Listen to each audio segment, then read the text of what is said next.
The 23rd of June, 1985. 200 miles off the Irish coast.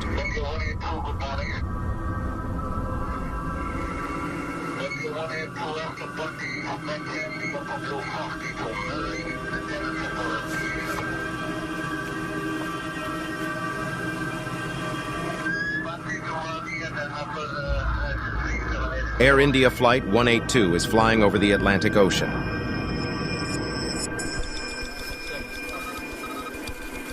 Shannon ATC, Ireland. Air India 182, Shannon. Air India 182, Shannon, do you read? There's an Air India 182 at this time. He's not talking to us. Air India Flight 182 is now missing. It's one of the worst air disasters ever, and it's taken more Canadian lives than any other crash in history. Air India Flight 182 simply disappeared from radar screens off the coast of Ireland. On board were 329 people. More than 280 of them were Canadians. At least 86 of the passengers were children. It is almost certain that no one survived. In 1983, pro-Khalistani extremists, under the leadership of Jarnail Singh Bhindranwale, occupy the Golden Temple with his armed supporters. In 1984, Prime Minister Indira Gandhi orders military assault, named Operation Blue Star, to flush out the militants from the holiest temple of the Sikhs. The Sikh community resents the operation worldwide, which intensified the demand for Khalistan, a separate state for the Sikhs in India. On the 31st of October, 1984, Indira Gandhi was assassinated by two of her Sikh bodyguards. In retaliation, the 1984 anti-Sikh riots, guided by some Indian National Congress members, killed thousands of Sikhs in India. Large-scale protests erupt instantly across the world, which evolved into pro-Khalistani agitation. Having the largest Sikh population outside India, Canada becomes the center point of these protests. Babar Khalsa, a pro-Khalistani terrorist group in Canada, vows to avenge the mass murder of the Sikhs. Babar Khalsa leader, Talwinder Singh Parmar, decides to choose Air India as the target of revenge. On the 4th of June, 1985, Talwinder visits Inderjit Singh Rayat, an auto mechanic and electrician, and asks him to make bombs after watching a demo explosive.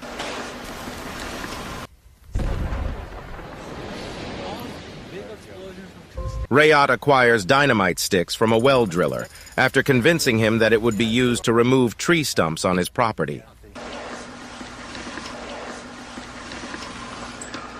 He buys blasting caps, time devices, buzzers, electric relays, gunpowder, 12-volt batteries, and Sanyo tuners from the local shops. The 20th of June, 1985.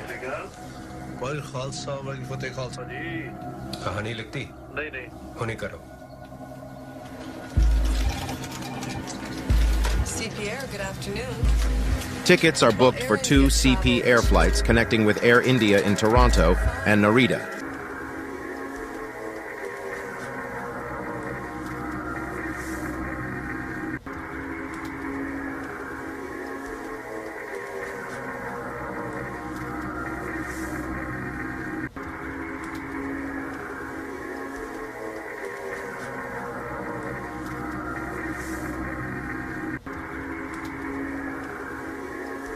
The 22nd of June, 1985, early morning.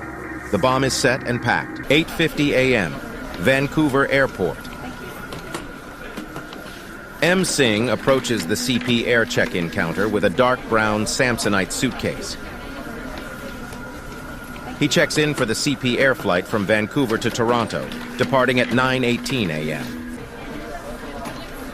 He asks the check-in staff to through check-in his baggage to Air India Flight 182 from Toronto to Bombay. She denies it, quoting the unconfirmed status of his Air India connection from Toronto. But, as he strongly insists, she relents, and through checks in the bag, with an advice to check in again with Air India in Toronto.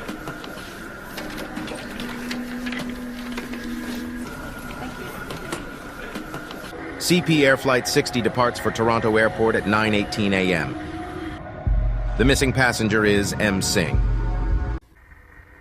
At 1:22 p.m., L. Singh checks in for CP Air Flight 003 to Narita Airport, Tokyo. He has one check-in bag to be connected on Air India Flight 301 from Narita to Bangkok. Flight 003 leaves Vancouver for Narita at 1:37 p.m. without L. Singh on board.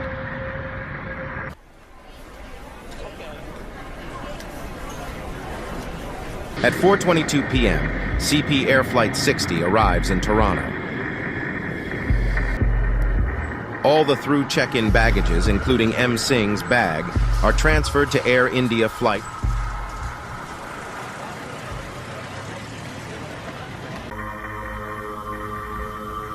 As the Air India flight is getting ready for departure, the baggage area is bustling with security checks, baggage sorting, and loading.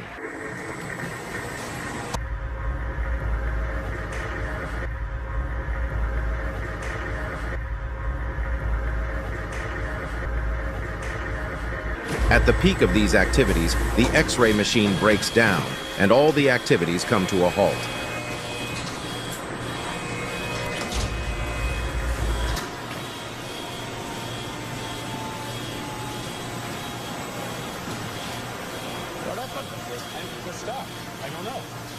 Air India security manager acts instantly and brings portable explosive sniffers.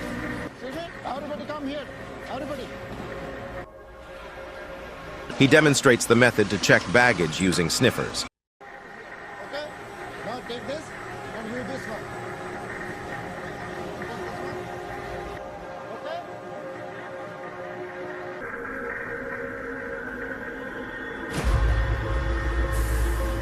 The sniffer beeps while checking M. Singh's bag. Since the volume is low, the alarm is ignored and the bag is cleared.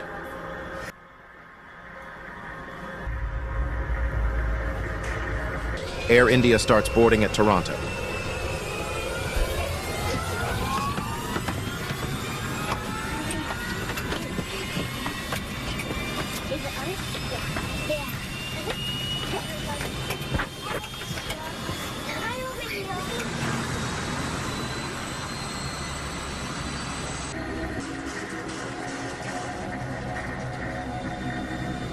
Good evening, ladies and gentlemen. We apologize for our delay. Welcome aboard Air India Flight 182, en route to New Delhi via Montreal and London. At 8:15 p.m., after a delay of 1 hour and 40 minutes, Air India jumbo jet, named Emperor Kanishka, departs Toronto Airport for Montreal Mirabel, its first stopover. Hello? Hello? भाई खालसा भाई फतेह जी चिट्ठी भेज दी हाँ जी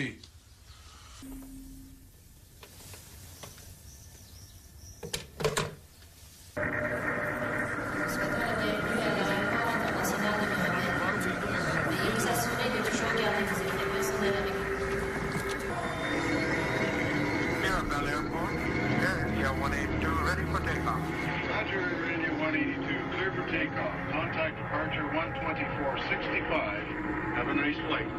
After a transit stop at Montreal, Air India 182 departs for London, its next stopover before flying to India. There are 22 crew and 307 passengers. Most of the passengers are going to visit their family and friends in India. At 6:19 a.m. on the 23rd of June, the first bomb explodes at Narita Airport and kills 2 baggage handlers. Hello भाई खालसा भाई फतेह जी हाँ जी खालसा जी The bomb was apparently TV set off देख रहे हो? by a timing device. The flight landed ji her at पासे even वही early. खबर है Had the flight been delayed even a little, हाँ जी we हाँ say जी the हाँ results would have been a lot worse. जी कितने दरीता At 7:09 a.m. on the 23rd of June, as Air India Flight 182 approaches the Shannon airspace, the flight crew activates its transponder as a routine practice.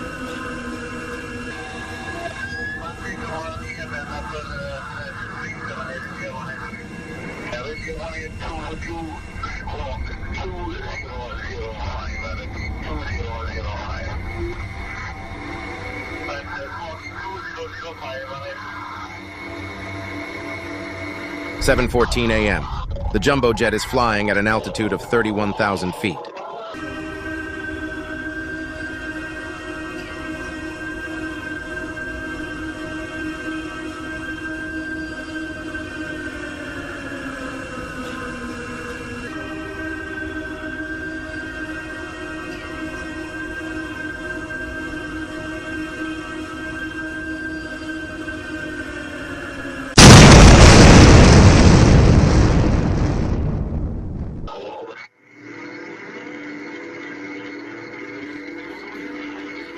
Air India 182, Shannon.